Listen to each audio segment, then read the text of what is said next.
And before that, so I don't know if all of you know, but I had been a mayor of Glenview. So this project, I love planning, and anyway, so that's why I'm here, and we want to pass it on. Enrique, you want to? Yeah, let's jump up here, and I'll just call on the few photos that are here, and then we'll let everyone else that's on audio introduce themselves. But Kate, is it Katie? Do you want to go next? Sure. Can you hear me okay? Yes. I'm Katie Friedman. I'm a project manager at the Mayor's Caucus, and I'm providing support to our Age-Friendly Communities Collaborative, our Diversity Issues Task Force, and I manage our AmeriCorps program. Great. Bob, do you want to go next, please? Yeah, sure. Bob Tucker, I'm the COO of the Chicago Community Loan Fund. And Enrique, I know you're going to say this is not a competition, but I do expect our breakout team to win.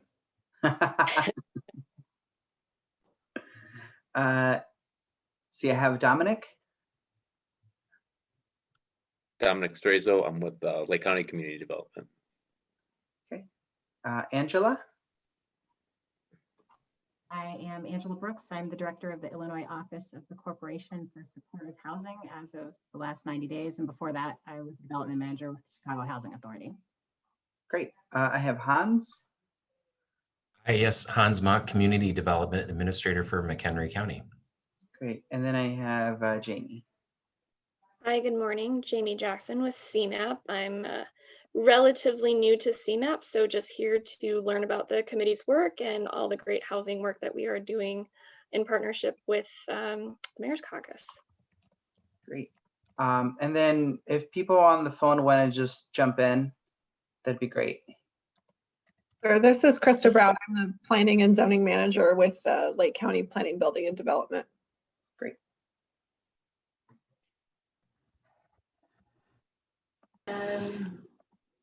And I'm Tony Mattingly from Metro. This is Chandra Christmas-Strauss from Enterprise Community Partners.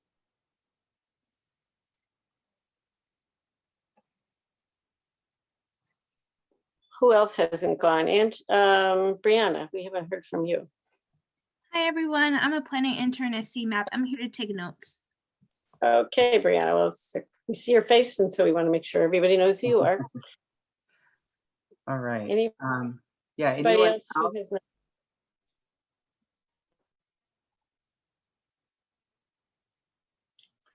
All right. So, well, let's jump into it because I know we are restricted or have a timeline here. We were given 15 minutes, so let's jump into it. So as Kyle introduced the work that we were doing with Beach Park, I think one of the things that I want to do is quickly, now that you know the process, right? The first thing that we did was the housing analysis. Then we put together the expert panel. And then after that, we put together the action plan. But one of the things that I want to do real quickly is talk about the expert panelists that we brought in, because that's really going to be based off of the key themes that we saw and then the recommendations that we made, right? So the panelists, and one of the things that I also want to note was this was the first community that we did, Nancy, do you remember, going into COVID? So before COVID, we would be in the community, we would have these breakout sessions with them. It was 2 meetings, but because of COVID, we had to figure out how to go remote and virtually. So this was actually our guinea pig.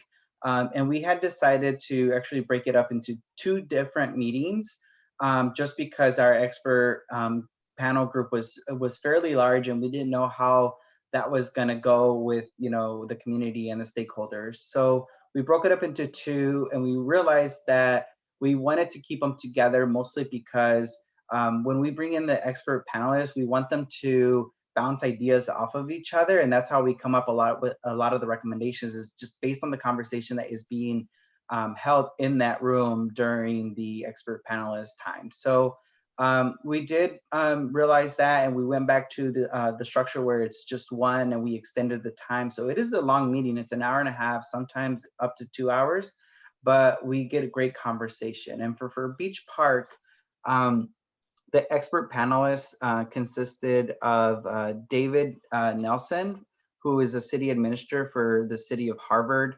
Don Owen, who's a deputy manager for the village of Glenview, Rob Anthony, who's the president of Community Partners of Affordable Housing, also known as SEPA, and then Amy Bishadi, who is the Community Revitalization Planning Specialist for IDA, and then Bill Edemeyer, who is the Senior Program Officer for IDA.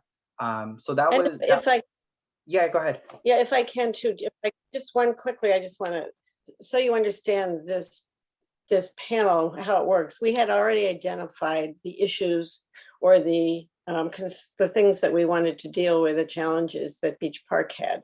So we matched up each challenge with somebody in the region who had a similar challenge and was working on it.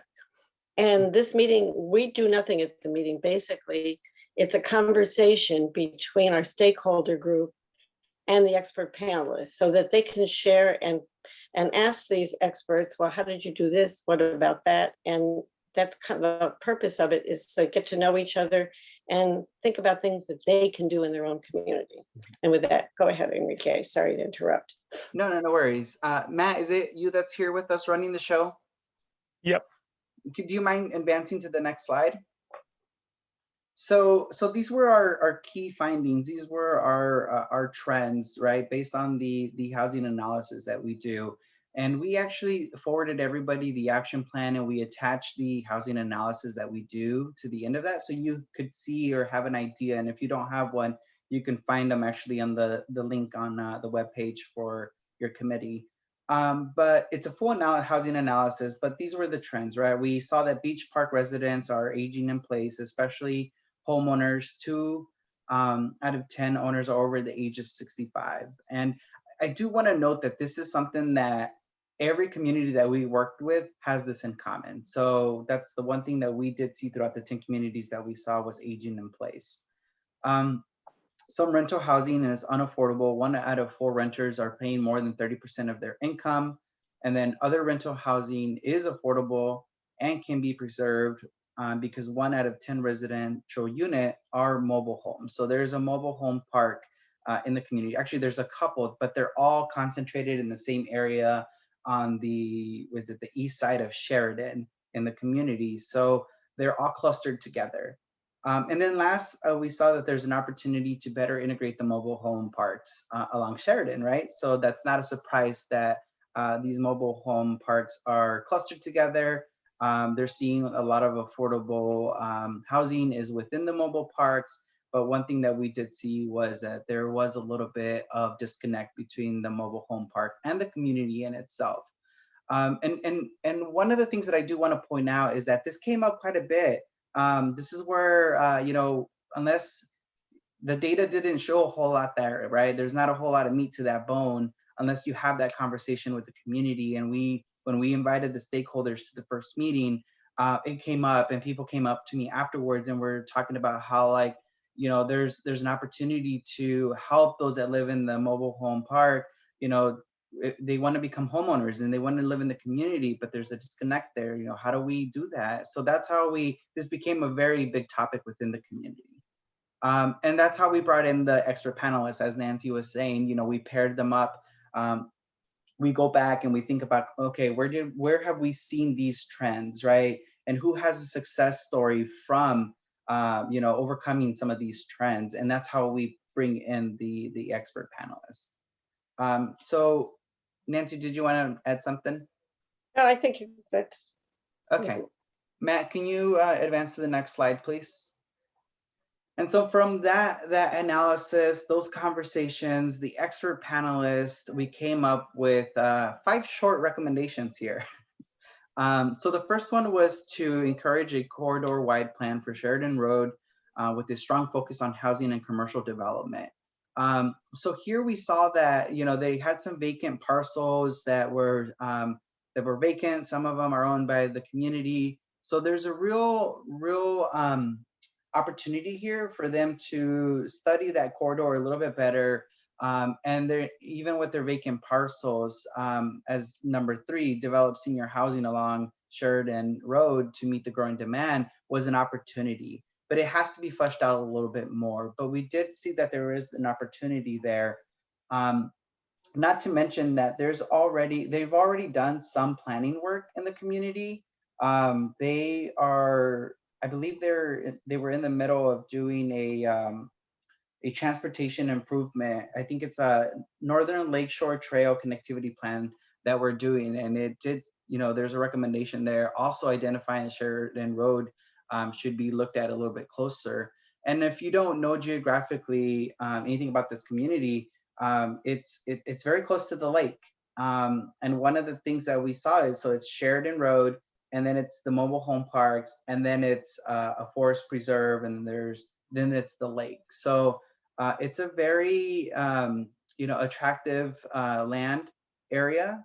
And so people are starting to wonder, like, what can we do with this area if we're looking to develop further along. So and so then that's where, again, the conversation where integrate the mobile home park with the broader community was very significant. I want to talk about how we brought in one of the expert panelists was from the village of Harvard. And CMAP and the Mayor's Caucus, the Metropolitan Mayor's Caucus, developed a toolkit. It's called the Immigration Integration Toolkit.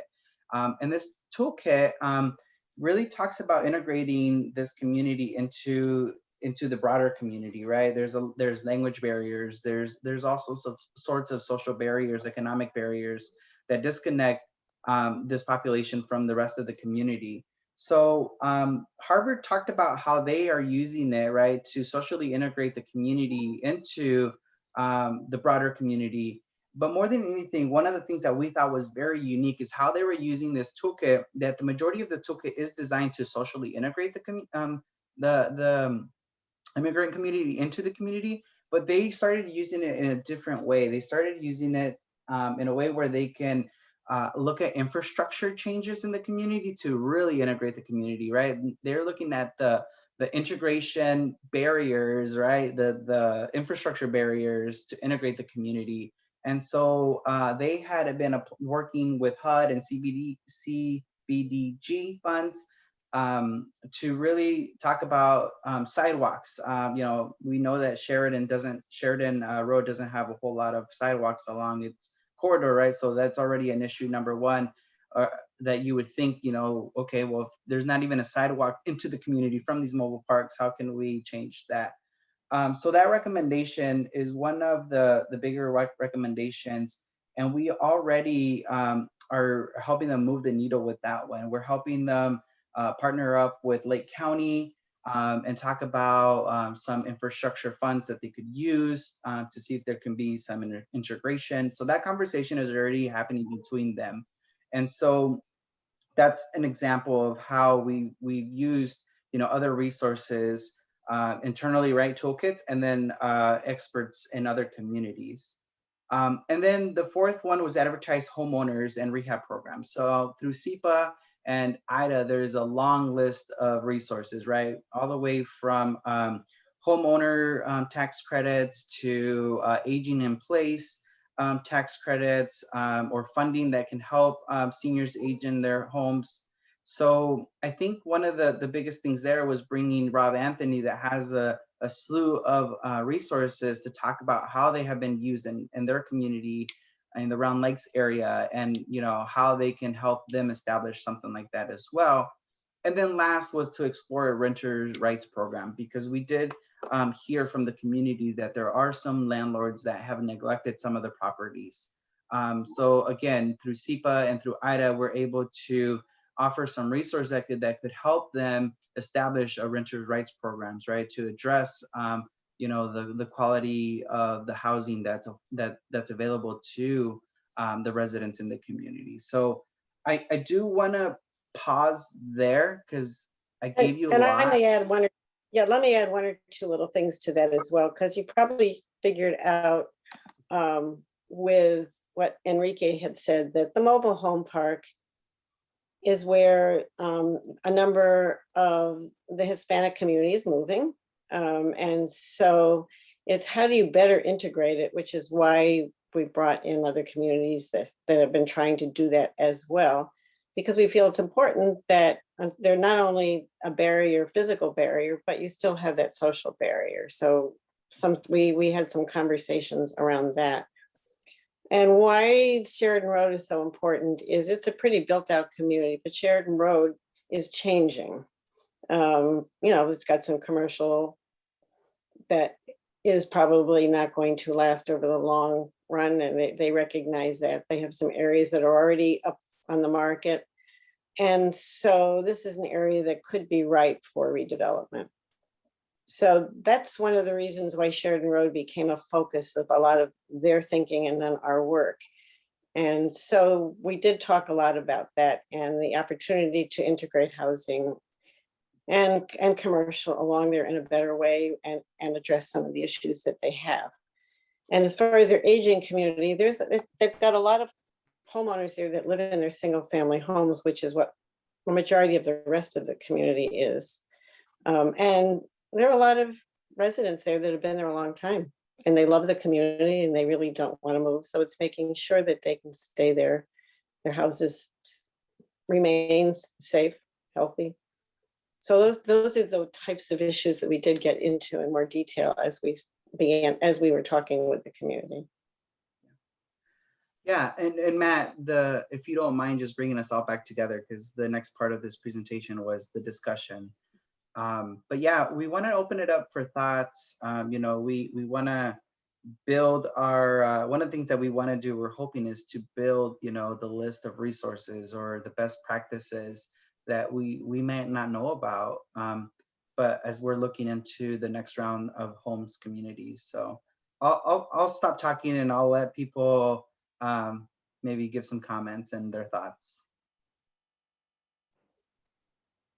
Yeah, feel free to use the chat box if you want, if just want to give us some thoughts, but if you want to, we'd love to hear from you as well. And we unfortunately can't see each other at the moment, but just call out your thoughts if you haven't. Oh, there we go.